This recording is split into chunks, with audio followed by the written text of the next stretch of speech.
बिस्मिल्लाहिर्रहमानिर्रहीम, अस्सलाम वालेकुम डियर स्टूडेंट्स। आज के हमारे इस लेक्चर में हमने चैप्टर 4 बायोलॉजी 9 क्लास का सेल एंड टिश्यू वाले चैप्टर का part number B define the following terms. एक दफ़ा फिर से हमारे पास एक नया टर्म आया है।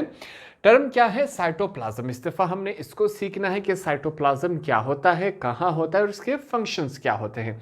आसान अल्फाज का इसका इस्तेमाल करेंगे। सबसे पहले हम अपना कॉन्सेप्ट क्लियर करेंगे। कॉन्सेप्ट क्लियर करने के बाद हम इसके डेफिनेशन की तरफ जाएंगे।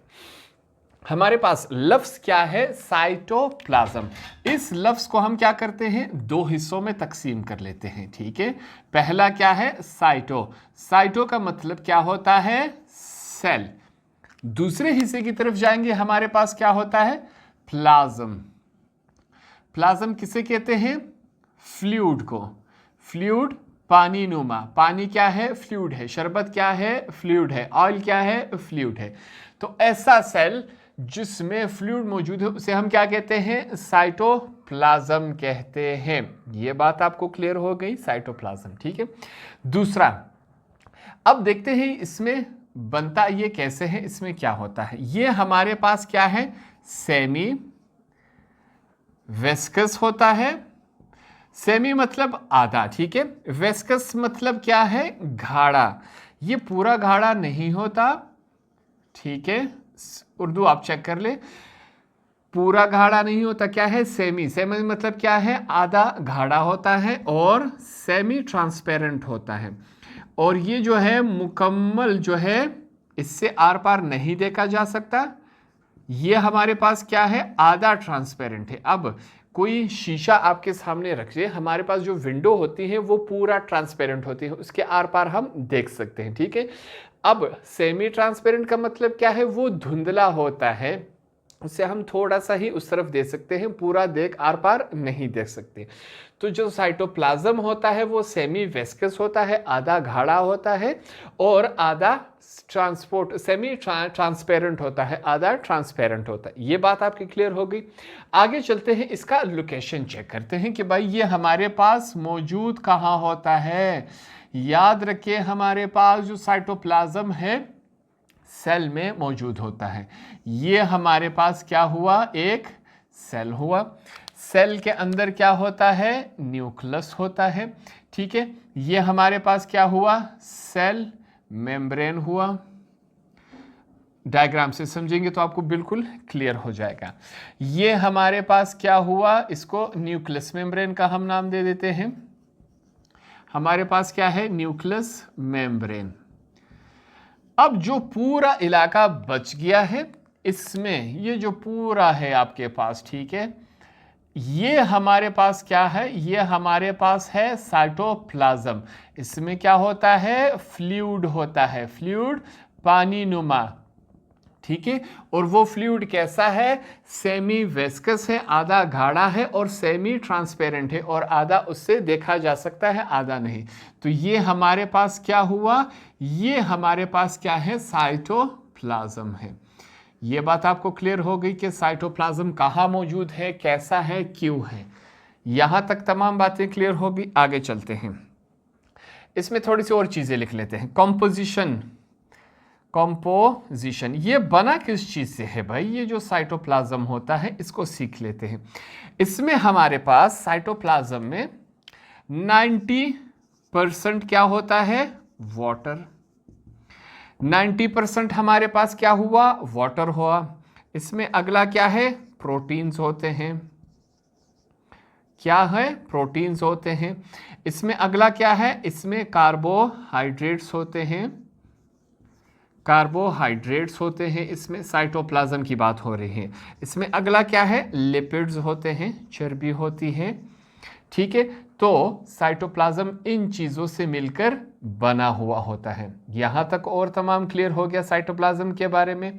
अब इसका जो फंक्शन है वो क्या होता है? ठीक है, थोड़ा सा इसके फंक्शन के बारे में समझ लेते हैं। इसका काम क्या होता है भाई?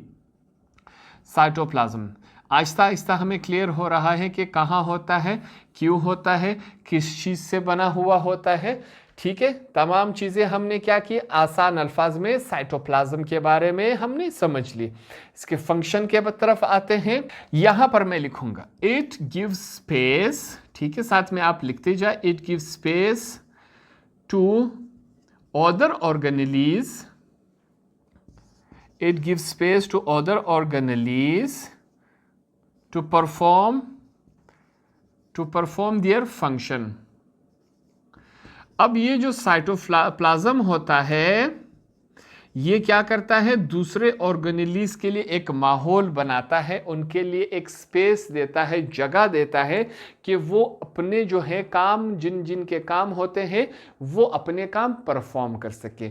सेल के अंदर जो हमारे पास ऑर्गेनेलीज होते हैं, जैसे राइबोसोम्स हो गया, एंडोप्लाज्मिक रेटिकुलम हो गया हमारे पास, ठीक है, गोल्जी बॉडीज हो गए, तो ये साइटोप्लाज्म के अंदर होते हैं। अब साइटोप्लाज्म इनको स्पेस प्रोवाइड करता है, जगह देता है कि वो हर एक अपने अपने फंक्शन को कर ले, ठीक है। तो ये साइटोप्लाज्म का काम है, उनके लिए एक माहौल बनाता है, उनको उनके लिए एक जगह देता है। तो ये साइटोप्लाज्म के बारे में हमने थोड़ा सा सीख लिया, ठीक है। 9th क्लास की हद तक, आपके एग्जाम्स की हद तक फर्स्ट टाइम आप सीख रहे हैं, तो आपके लिए इतना सीखना काफ़ी है। आहिस्ता आहिस्ता इसमें हम डेवलपमेंट करते जाएंगे, आहिस्ता आहिस्ता इसको और सीखते जाएंगे। अगर एक ही टॉपिक में हम मुकम्मल साइटोप्लाज्म को सीखेंगे तो आपके लिए मुश्किल हो जाएगा। हम क्या करेंगे, इसको स्टेप बाय स्टेप सीखेंगे और आसान अल्फाज का इस्तेमाल करेंगे। यहाँ तक हमने आसान अल्फाज का इस्तेमाल किया, अब चलते हैं इसके डेफिनेशन की तरफ। तो अब हमारे पास जो डेफिनेशन है वो काफ़ी आसान रही, क्योंकि इससे पहले हम इसको समझ चुके हैं। It is a semi transparent, हम पढ़ चुके हैं कि ये सेमी ट्रांसपेरेंट था, ठीक है, और वेस्कस था, जेली लाइक था, ठीक है, गाढ़ा था। लाइक फ्लूइड, फ्लूइड पानी नुमा को कहते हैं। प्रेजेंट बिटवीन, कहाँ मौजूद होता है, ये हमारे पास सेमी ट्रांसपेरेंट होता है, गाढ़ा होता है, जेली की तरह होता है, पानी की शक्ल में होता है।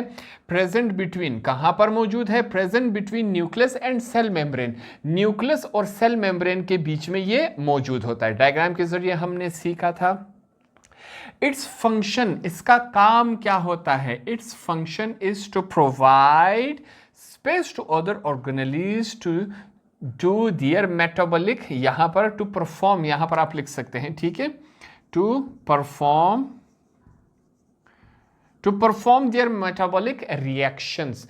इनका काम क्या होता है, ये जो सेल के अंदर दूसरे ऑर्गेनेलीज होते हैं, जैसे कि आपके राइबोसोम्स, गोल्जी बॉडीज, ठीक है, एंडोप्लाज्मिक रेटिकुलम, इनको स्पेस देना होता है, जगह देना होता है, ताकि वो जो सेल के दूसरे ऑर्गेनेलीज हैं वो अपने अपने मेटाबॉलिक रिएक्शंस कर सके। जैसे कि एग्जाम्पल के तौर पे ग्लाइकोसिस, ग्लाइकोसिस का मतलब क्या है, कौन सा रिएक्शन है, ग्लूकोज का तोड़ना, ठीक है, सेल के अंदर होगा।